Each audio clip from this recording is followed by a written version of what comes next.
প্ৰিয় দৰ্শকসকল, আপোনালোকলৈ আগবঢ়াইছো পৃথিৱীৰ এগৰাকী মহান ৰাজনৈতিক নেতা, এগৰাকী মহান বিপ্লৱী নেতাৰ এক জীৱন্ত কাহিনী। তেখেত হৈছে নেলছন মেণ্ডেলা। নামেই যাৰ পৰিচয়, সমগ্ৰ বিশ্বৰ বুকুত আজিও যাৰ নাম জিলিকি আছে, সেইগৰাকী মহান ৰাজনৈতিক নেতাৰ এক জীৱন্ত কাহিনী আপোনালোকলৈ আগবঢ়াইছো।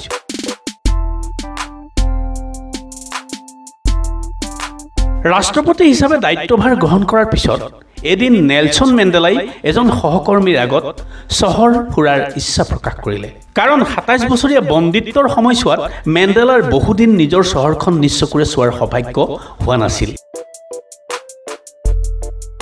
ৰাষ্ট্ৰপতিৰ ইচ্ছাৰ কথা শুনি সহকৰ্মীসকলে পলম নকৰিলে আৰু কিছু সময় পিছতে চহৰখনৰ অলিয়ে গলিয়ে মেণ্ডেলাৰ গাড়ী ঘূৰি ফুৰিবলৈ ধৰিলে।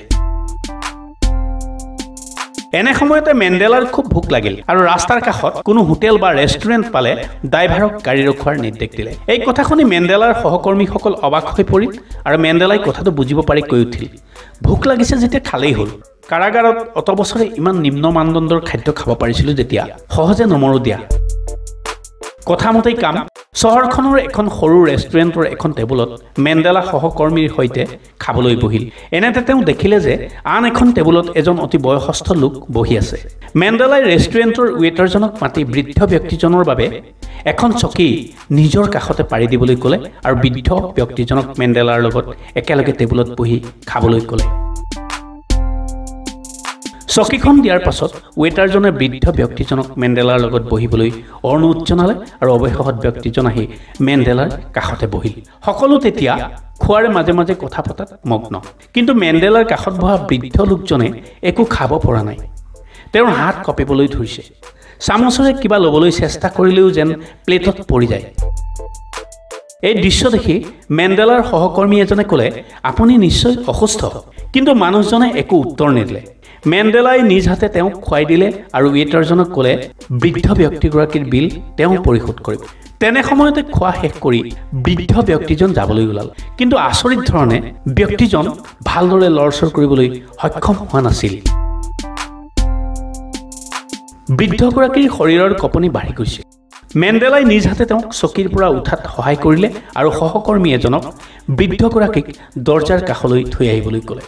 এজন সহকৰ্মীয়ে ব্যক্তিজন যোৱাৰ পাছত মেণ্ডেলাক সুধিলে, ইমান অসুস্থ শৰীৰেৰে তেওঁ ঘৰলৈ যাব পাৰিবনে? তেতিয়া নেলছন মেণ্ডেলাই ক'লে, বৃদ্ধ ব্যক্তিজন আচলতে অসুস্থ নহয়। মই কাৰাগাৰৰ যিটো চেলত বন্দী হৈ আছিলোঁ, তেওঁ আছিল তাৰ গাৰ্ড।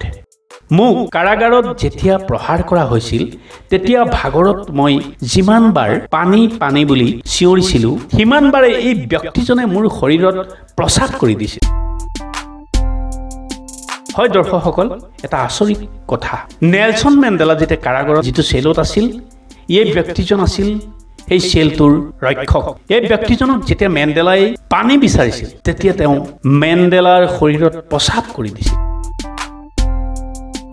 ইয়াৰ পিছত মেণ্ডেলাই কৈছিল, আজি মই দেশৰ ৰাষ্ট্ৰপতি। সকলো নাগৰিকতকৈ মই ক্ষমতাশালী ব্যক্তি হোৱা স্বত্তেও তেওঁক নিজৰ টেবুলত খাবলৈ আমন্ত্ৰণ জনাইছোঁ আৰু সেই পুৰণি দিনৰ কথা মনত পৰি তেওঁ এতিয়া খুব ভয় খাইছে। কিন্তু ক্ষমতাশালী হ'লেই কোনো ক্ষমতাহীন ব্যক্তিক শাস্তি দিয়াটো মোৰ আদৰ্শৰ পৰিপন্থী। এয়া মোৰ নৈতিকতাৰ বাহিৰত। ঘৃণাক ভাল পোৱালৈ সলনি কৰিব পাৰি। তেওঁ মোৰ মুখত প্ৰস্ৰাৱ কৰিছিল আৰু মই তেওঁৰ মুখত খাদ্য তুলি দিছোঁ। মই যেনেকৈ আপোনালোকৰ ৰাষ্ট্ৰপতি, ঠিক একেদৰে তেওঁৰ ৰাষ্ট্ৰপতি। গতিকে সকলো নাগৰিকক সন্মান কৰাটো মোৰ কৰ্তব্য।